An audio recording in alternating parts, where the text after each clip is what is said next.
Bonsoir Christelle. Bonsoir Stéphanie. Les filles, j'ai la chance ce soir d'être avec Christelle, qui est notre psy secret de filles. Je sais pas ce qu'on ferait sans toi, Christelle. Hein. Surtout Angélique. Angélique a un grand besoin de toi ce soir. D'accord. Donc Angélique, nous allons répondre à ta question. Tu as 32 ans. Angélique nous demande, nous dit, voilà, son chéri n'est pas très expressif. D'accord. Donc qu'est-ce qu'elle pourrait faire pour le changer? Ok, elle a besoin... Parce qu'elle a besoin qu'elle lui montre son amour, qu'il ne fait pas. Il ne montre pas l'amour qu'il a pour elle. Ok. Et il n'est pas très expressif. D'accord. Donc, qu'est-ce qu'elle doit faire?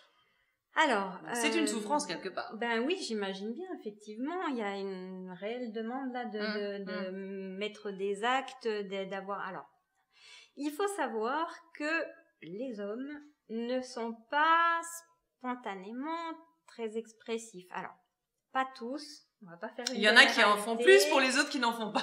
C'est à peu près ça. Mais on va dire que l'homme va dire une fois qu'il aime et c'est comme si c'était dit pour toujours.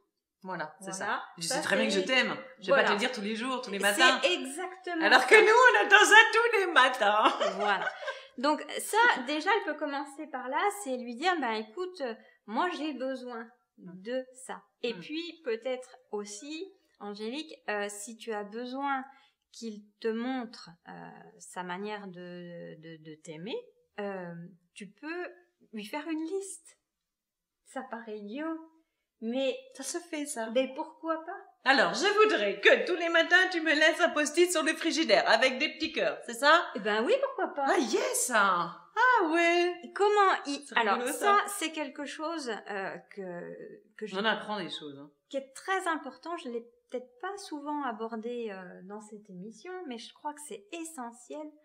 Arrêtons de penser que l'autre pense comme nous. Ah ouais, non mais ça c'est une catastrophe. Arrêtons. Ou alors arrêtons de penser à la place de l'autre. C'est ça aussi, et ça va avec. Hein. Mais l'amie d'Angélique ne fonctionne pas comme elle. Et du coup, forcément, elle va être très démonstrative de plein de petites choses en attendant exactement la même chose. Bah pas attendre forcément, mais tu te dis...